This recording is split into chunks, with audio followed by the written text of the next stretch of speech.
فرستاده آمد دل پرسخن، سخن را نه سر بود پیدا نبون. ابا پیل با گنج و با خواسته، به درگاه شاه آمد آراسته.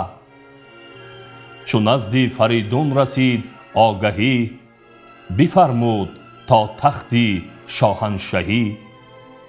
به دیبای چینی بیاراستند، کلاهی کیانی بپیراستند.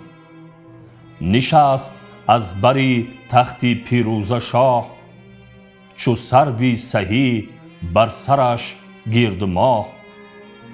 ابا تاج و با طوق و با گوشوار، چنان چون بود در خوری شهریار.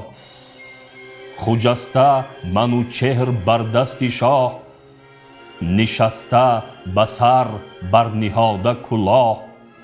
درویه بزرگان کشیده رده، سراپای یک سر به زر آژده. به زرین عمود و به زرین کمر، زمین کرده خورشیدگون سر به سر. به یک دست بربسته شیر و پلنگ، به دستی دیگر ژنده پیلان جنگ. برون آمد از کاخ شاپوری گرد، فرستاده سلم را پیش برد. فرستاده چون دید درگاه شاه، پیاده دوان اندر آمد ز راه. چون نزدیک شاه آفریدون رسید، سری تاج و تختی بلندش بدید. ز بالا فرو برد سر پیش اوی، همه بر زمین بر بمالید روی. گرانمایه شاهی جهان کرد خدای، به کرسی زرین ورا کرد جای. فرستاده بر شاه کرد آفرین، که ای نازشی تاج و تخت و نگین. زمین گلشن از پایه تخت توست، زمان روشن از مایه بخت توست.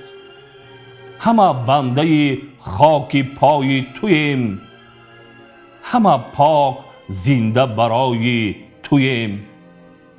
چو با آفرین شاه بگشاد چهر، فرستاده پیشش بگسترد مهر. گشاده زبان مردی بسیار هوش، بدو داد شاه جهاندار گوش. پیامی دو خونی بگفتن گرفت، همه راستی ها نهفتن گرفت. ز کردار بد پوزش آراستن، منوچهر را نزد خود خواستن.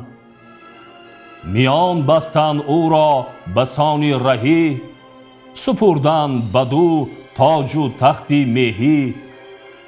خریدن از او باز خونی پدر، به دینار و دیبا و گنج و گوهر. فرستاده گفت و سپهبد شنید، مران بند را پاسخ آمد کلید.